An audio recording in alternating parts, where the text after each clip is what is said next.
बिस्मिल्लाहिर्रहमानिर्रहीम, अस्सलामु अलैकुम। मैं हूं करामत मुग़ल और मेरे साथ हैं ईसा नकवी। नकवी साहब, अमेरिका में इस वक्त जश्न की सूरत हाल है, लेकिन पाकिस्तान में जो हुकूमत है वो लगता है मातम की हालत में चली गई है। इस तरह के बयानात बढ़ चढ़ के दिए जा रहे हैं जैसे मुकाबला ट्रंप से था। ख्वाजा आसिफ साहब, राना सनाउल्लाह ने बहुत बढ़ चढ़ के बयानात दिए हैं। इनका असर क्या होगा? और दूसरी जानब जो जोड़ा जा रहा है, ट्रंप आ गया, इमरान खान बाहर आ जाएगा, ऐसा मुमकिन भी है? देखिए, इसमें ना ये इस पूरे सब्जेक्ट को ओवरऑल कवर करते हैं, क्योंकि अभी आपको पता है कि इसके ऊपर हर बंदे की अपनी एक थ्योरी है। तो हम भी कोई एक दो चीज़ें मिला के देख लेते हैं कि क्या एग्जैक्टली हो सकता है और बेस्ट पॉसिबिलिटी क्या नज़र आती है। और शायद मैं अमूमन प्रेडिक्शंस इतनी ज़्यादा करता नहीं हूँ, लेकिन एक प्रेडिक्शन जो है वो भी करके देख लेते हैं। रिकॉर्ड का हिस्सा रहेगी और हो सकता है कि गलत साबित हो, लेकिन मेरा अपना ख्याल ये है, मैं एट द आउटसेट ये कह दूं कि दो चीज़ों को सेपरेट करने की इस वक्त ज़रूरत है। इमरान खान और पाकिस्तान की हुकूमत या रियासत पाकिस्तान।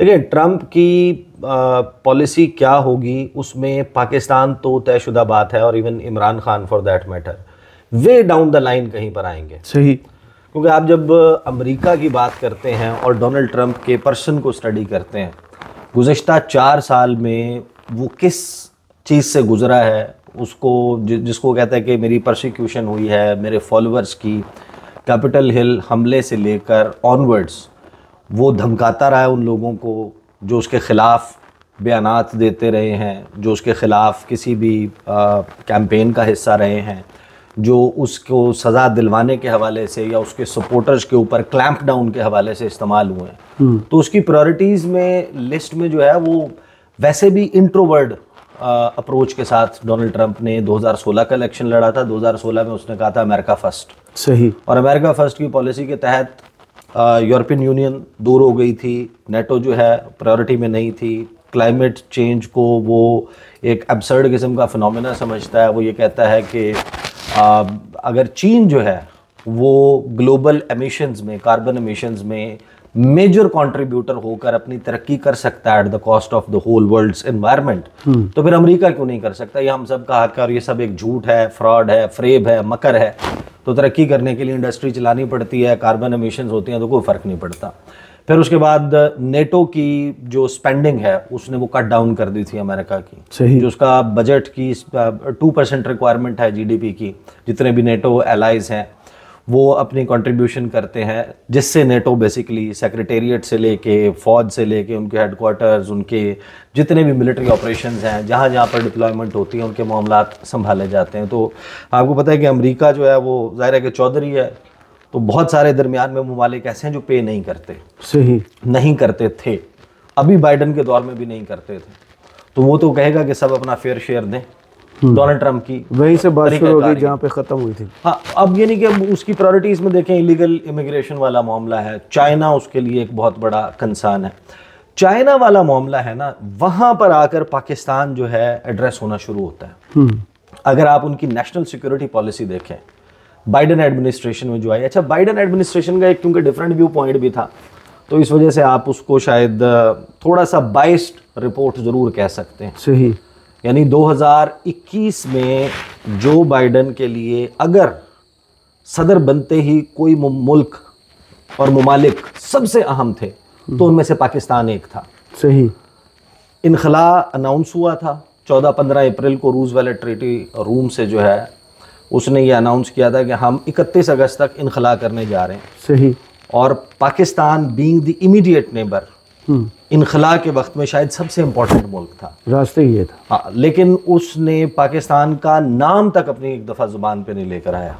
2 मरतबा उसने लफ्ज़ पाकिस्तान बोला, 7 सितंबर 2021 और 14 अप्रैल को उसने पासिंग रेफरेंस दिया कि जब मैं नाइब सदर होता था।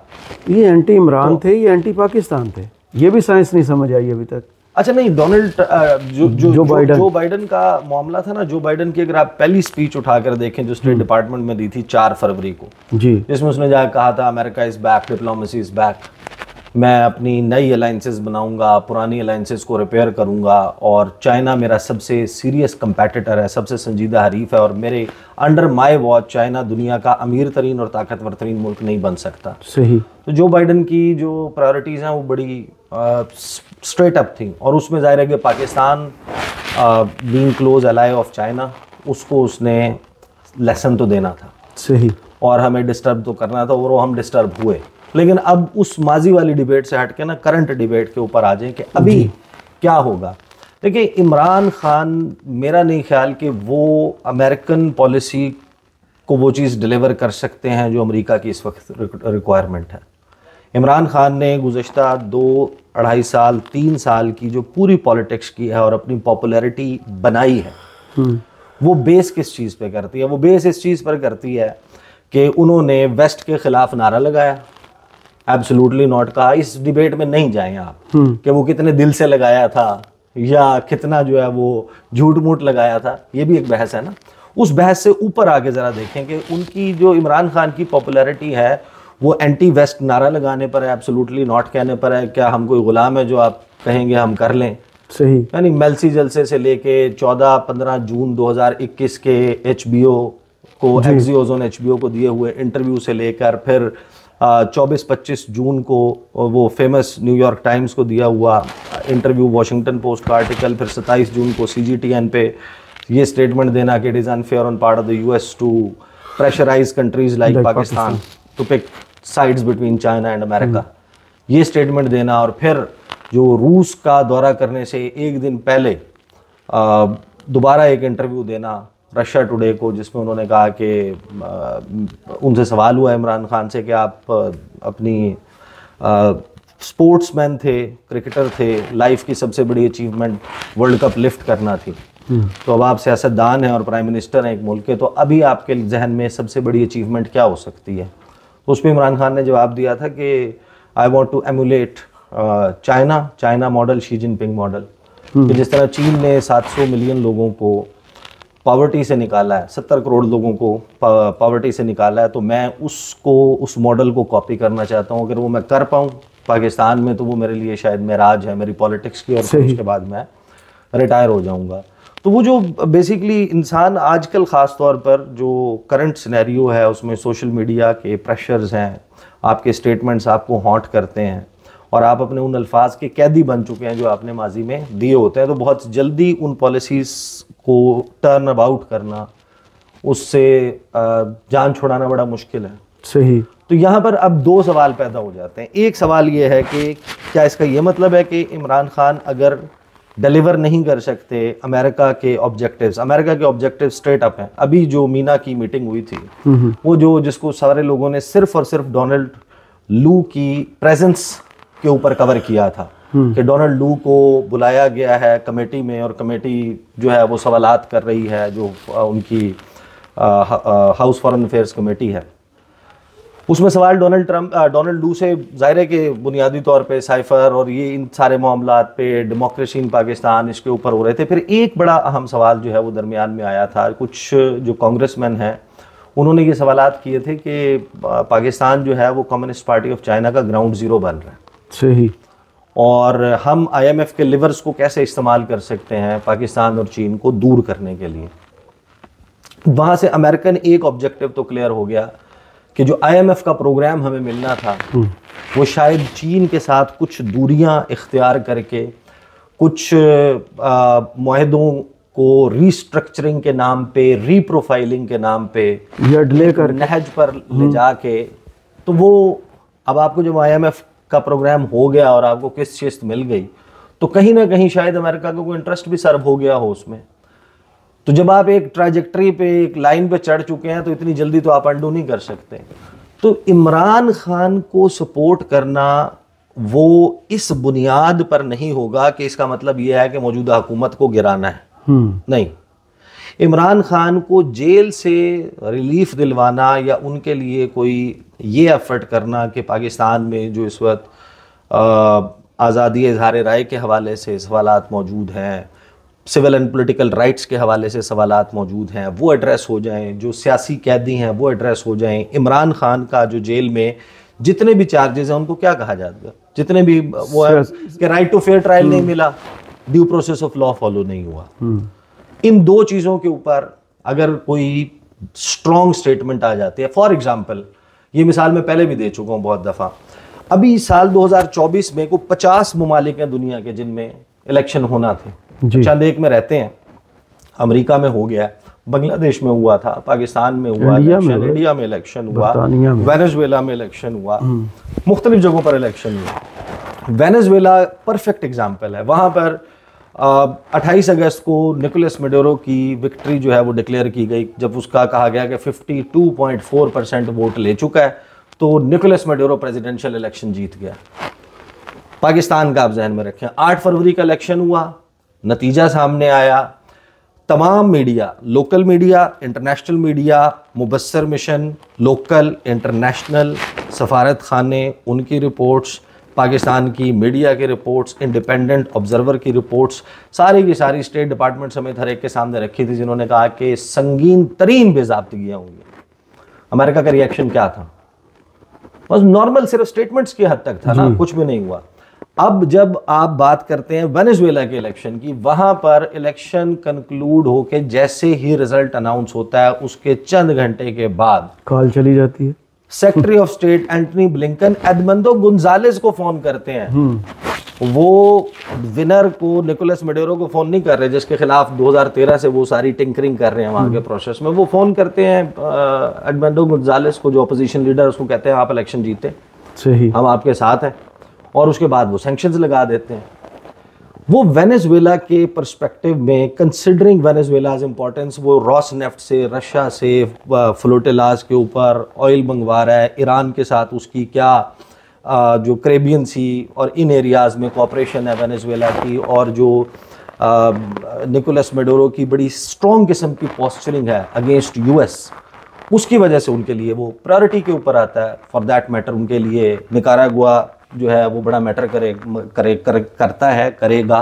ब्राज़ील मैटर करेगा कि ये कहीं जो है वो रशिया और चाइना के कैंप में ना चला जाए। जायर बोल्सोनारो के साथ क्या हुआ था? इसी वजह से हुआ था ना। इमरान खान 24 फरवरी 2022 को Imran Khan landed and shook hands, हाथ मिलाया पुतिन के साथ क्रेमलिन में। उससे एग्जैक्टली एक हफ्ता पहले जायर बोल्सोनारो ने हाथ मिलाया था वहीं खड़े होके, और उसके साथ खैर सगाली जी का पैगाम एक्सचेंज किया था जायर बोल्सोनारो ने। जायर बोल्सोनारो एक ऐसे मुल्क का सदर था जो अमेरिका का सबसे बड़ा नॉन नेटो एलाई है। लेकिन हुआ क्या उसके बाद? स्टेट डिपार्टमेंट की, वाइट हाउस की स्टेटमेंट्स आप देखें, पेंटागन के उधर से सवाल होता था, उधर से स्टेटमेंट्स, मेजर तो खैर स्टेट डिपार्टमेंट और वाइट हाउस की थी। अगले चंद महीनों में वहाँ पर एक मौजज़ा नमूदार हुआ। इमरान खान के साथ तो सारे लोग स्टोरी से वाकिफ़ है ना। ब्राज़ील में जायर बोल्सोनारो जो है, उसका मुखालिफ लूला डी सिल्वा जेल में पड़ा होता है, और उसके ऊपर चार्जेस क्या हैं? करप्शन? नहीं, सिर्फ करप्शन नहीं, सिमिलैरिटीज सुने।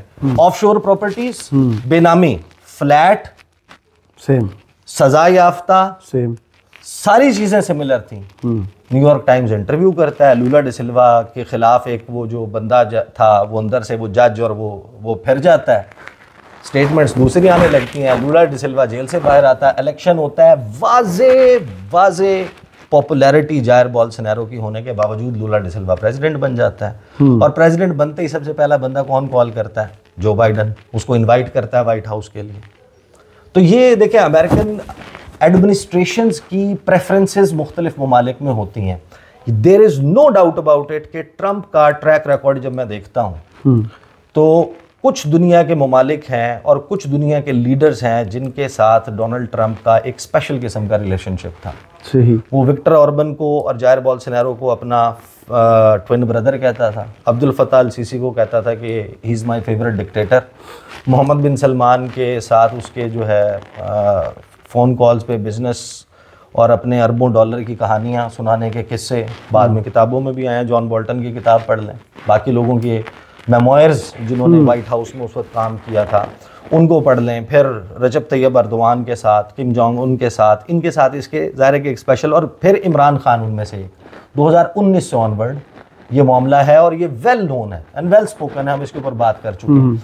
तो इमरान खान के लिए 2-4 चीज़ें बड़ी कलीदी होंगी। एक तो वो जो डॉक्टर्स एसोसिएशन है ना, पाकिस्तानी अमेरिकन डॉक्टर्स जो हैं, वो बहुत ज़्यादा उस इनर जो सर्कल है ना, जो वहाँ पर पॉलिसी मेकिंग में बड़े डिसीजन मेकर्स हैं, या फॉर दैट मैटर अगर देखें बाइडन एडमिनिस्ट्रेशन का इमरान खान के लिए कोई सॉफ्ट कॉर्नर नहीं था। इमरान खान ने तमाम इल्ज़ामात जो हैं वो बाइडन एडमिनिस्ट्रेशन पर लगाए। सही।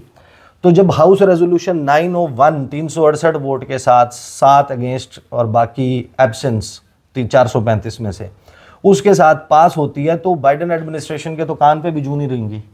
लेकिन सवाल यह है कि अगर ऐसी कोई रेजोल्यूशन यही पाकिस्तानी डायस्पोरा जो वहाँ पे मौजूद है, जो बड़ा इन्फ्लुएंशियल है, और वो एक और रेजोल्यूशन या इस रेजोल्यूशन के ऊपर इम्प्लीमेंटेशन के लिए एक और अर्जी जो है या एक बाई पार्टीजन लेटर दोनों अतराफ से, कि डेमोक्रेटिक पार्टी के भी और रिपब्लिकन पार्टी के भी लोग खत लिख देते हैं, तो मेरे लिए ये बड़ी अचंभे की बात होगी कि ट्रंप एडमिनिस्ट्रेशन वही फुट स्टेप फॉलो करे जो बाइडेन एडमिनिस्ट्रेशन छोड़ के गई है। नामुमकिन। आपको मुख्तलिफ कैसे करेंगे अगर आपका भी रवैया वही होगा जो डेमोक्रेटिक पार्टी का था। हिस्टोरिकली डेमोक्रेटिक पार्टी पाकिस्तान के साथ ज़्यादा करीब रही है, रिपब्लिकन्स का हमेशा से रिबफ रहा है। सही।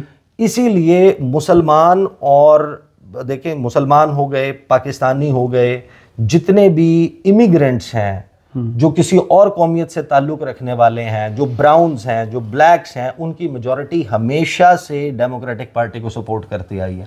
रिपब्लिकन की सपोर्ट बेस सफ़ेद फार्म सुपरामिस्ट यानी कि अल्ट्रा नेशनलिस्ट गोरा रहा है। सही।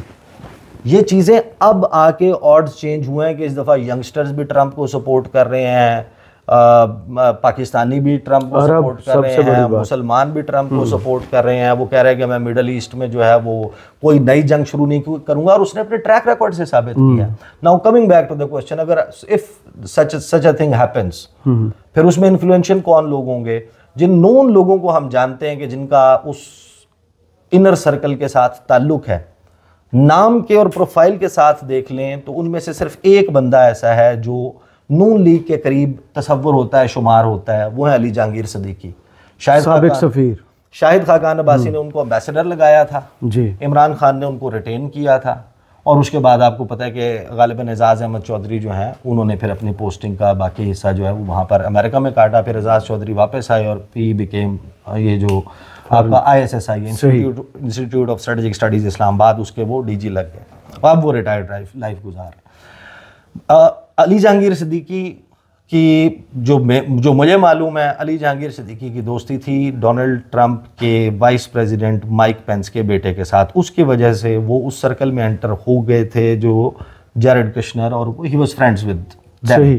तो that was the only qualification जिसकी वजह से आपने उनको सफीर लगाया। उसके बाद जब आप नीचे नामों को देखते हैं ना, तो उनमें जुल्फी बुखारी का नाम आता है, आतिफ खान का नाम आता है, सजाद बरकी का नाम आता है, या दीगर जो भी लोग नाम आते हैं वो सारे PTI से एसोसिएटेड है। सही। तो जो वर्ड ऑफ माउथ है वो समहाउ कहीं ना कहीं, और फिर मेरी परसों मेरी बात हुई आतिफ खान से कि उनकी मैंने तस्वीर देखी कि लारा ट्रंप के साथ उनकी मीटिंग हुई है, तो मैंने उनसे सवाल मैंने फ़ोन पे बात की, ही वाज ट्रैवलिंग, तो ही वॉज़ वेरी कॉन्फिडेंट। उन्होंने कहा कि हमने तो इमरान खान का मामला टेकअप किया है, हमें एश्योरेंस दिया रिपब्लिकन पार्टी के अंदर से लोगों ने कि जैसे ही हमारी एडमिनिस्ट्रेशन आएगी हम कुछ करेंगे। लेकिन सवाल ये है कि वो जब वो करेंगे उसका नतीजा जो यहाँ पर अखज़ किया जा रहा है कि उसका ये मतलब है कि यहाँ पर हुकूमत ढह जाएगी। कॉन्सिक्वेंसेस में कॉन्सिक्वेंस ये हो सकता है कि उसके कॉन्सिक्वेंस में इमरान खान आए, को ऐसी तहरीक चलाएँ कि जिससे हुकूमत ढह जाए, ये एक और बात है।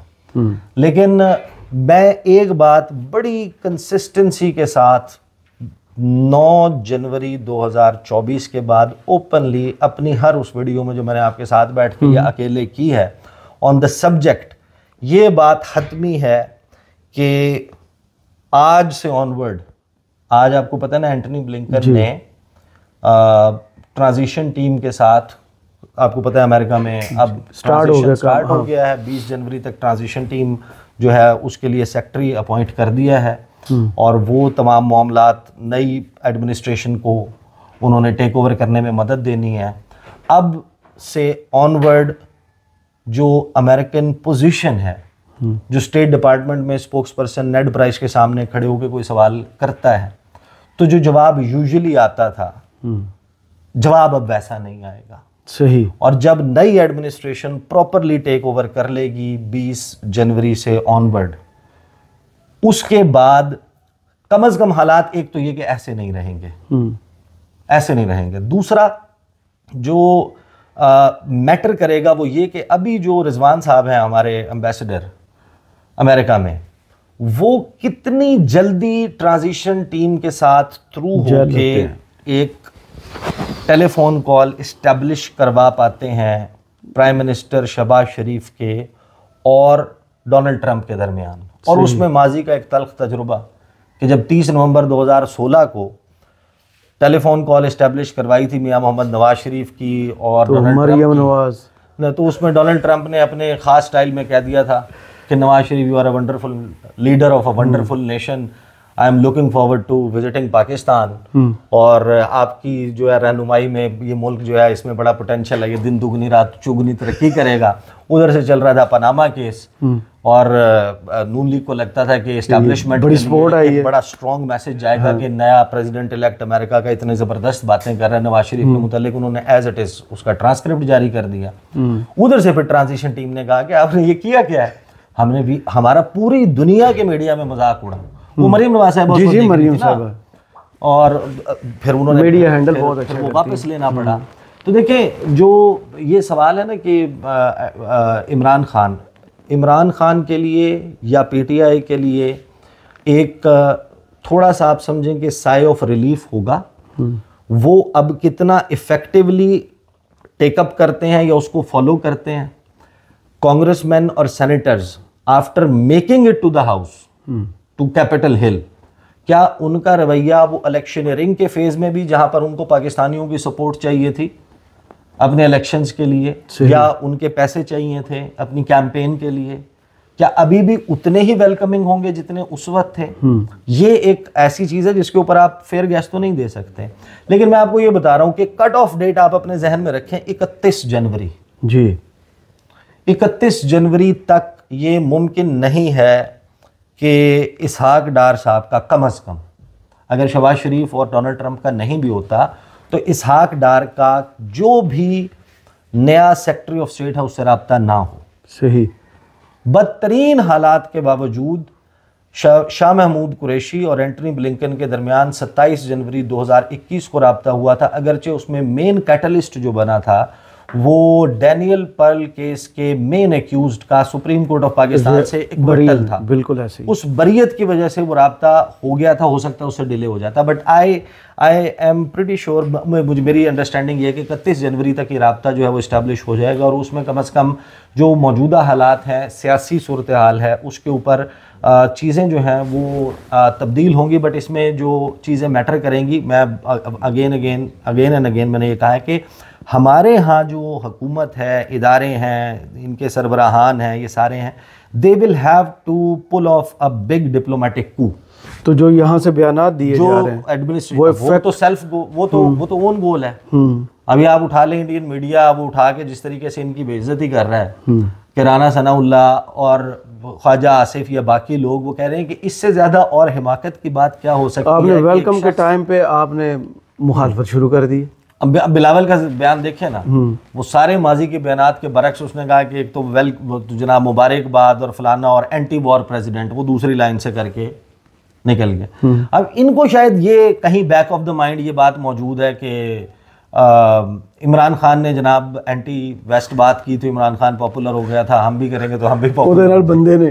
तो ये थोड़ा सा ना देखें, ये डिफरेंट है, इनको मरवाएंगे, यही स्टेटमेंट। अच्छा, लेकिन 2-3 चीज़ें आप अपने ध्यान में रखें, ये नोट डाउन होती हैं, एक चीज़ होती है यहाँ पर। आपका ख्याल है, आपको पता है दुनिया क्या, जो अमेरिका की दुनिया में, पूरी दुनिया में जो डिप्लोमेटिक प्रेजेंस है, सबसे बड़ी जो प्रेजेंस है ना, उसमें दूसरे नंबर पे पाकिस्तान है। सही।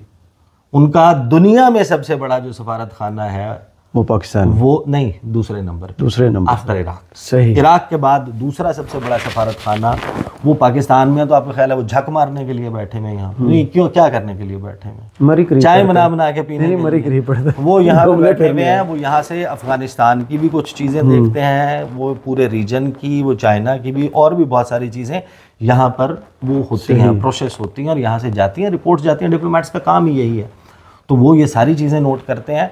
देखें, अब इस वक्त जो सबसे हैरानकुन बात है ना, वो मैं आपको अब दिलचस्प बात मैं आपको बता दूं कि अभी आप नून लीग के लोगों की प्रेजेंस देखें कि कितनी कम हुई है अचानक मीडिया स्क्रीन्स पे। उसकी वजह यह है कि मियां मोहम्मद नवाज शरीफ का ट्विटर साइलेंट है, मरियम नवाज सवाल पूछने के बावजूद जवाब नहीं दिया। शहबाज शरीफ ने अपनी ऑफिशियल मजबूरी की वजह से, उनको तो करना ही था ट्वीट कांग्रेचुलेशन का, अपनी ऑफिशियल मजबूरी की वजह से इधर से भी होना था, इसहाक डार से भी होना था। अब 2020 के अगर आप इनके ट्विटर हैंडल उठा के देखें तो मुबारकबाद आसिफ अली जरदारी की तरफ से भिजवाई गई, बिलावल भुट्टो की तरफ से, ये किसी पोजीशन में नहीं थे, इनकी कोई ऑफिशियल पोजीशन नहीं थी। सही। शहबाज शरीफ ने दी, नवाज शरीफ ने दी, मरियम नवाज ने दी, इन सब ने जो बाइडन को मुबारकबाद दी थी। नवाज शरीफ का, मरियम नवाज का ट्विटर इसके ऊपर साइलेंट है। इनके अपने लोगों को नहीं पता कि हमारी पॉलिसी है क्या। हमने डोनाल्ड ट्रंप को वेलकम कहना है, हमने क्या कहना है कि उन्हें खबर आई है ट्रंप साडा भाई है, या इन्होंने कहना है अभी बाइडन का सोग, कमला का उस एडमिनिस्ट्रेशन के जाने का सोग मनाना है। इस वजह से नीचे क्योंकि ट्रिकल डाउन होके इन तक इंफॉर्मेशन नहीं आई बाकी लोगों तक, इनके नून लीग के लोगों तक, तो इन्होंने टॉक शोज में अपनी प्रेजेंस जो है वो थोड़ी सी कम कर दी है कि हमें पता ही नहीं है पॉलिसी, ऊपर से लाइन आए तो फिर टॉक कीजिए। बहरहाल ये तो तय है कि चीजें तब्दील होंगी, किस हद तक तब्दील होंगी उसमें बहुत सारी चीजें मैटर करेंगी। ट्रंप जो हैं वो आने के बाद किसको साउथ एशिया के मामलात देखने के लिए मुकर्रर करते हैं, अगर तो वो उन लोगों में से हैं जो गुज़श्ता कुछ अरसे में लॉबी करते रहे हैं या लॉबीइस्ट के उसमें आए हैं, सर्कल में आए हैं, या उनके स्फेयर ऑफ इन्फ्लुएंस में आए हैं। कौन बंदा अफ़गानिस्तान के लिए डोनाल्ड ट्रंप के मामलात को देखेगा, वो जाहिर है कि फिर वो इमीडिएट नेबर्स ऑफ अफ़गानिस्तान उसके बारे में भी गाइड करेगा। तालिबान ने उसको काइंड ऑफ वेलकम कर दिया, उम्मीद का इजहार किया है कि ताल्लुकात और चीज़ें बेहतर होंगी। दूसरा फिर जाहिर है कि यूक्रेन में बड़ी परेशानी होगी वोलोदिमिर ज़ेलेंस्की को, उसके मामलात। लेकिन Trump has got too much in his plate, उसके पास तश्तरी में अपने निपटाने के लिए बहुत इश्यूज मौजूद हैं।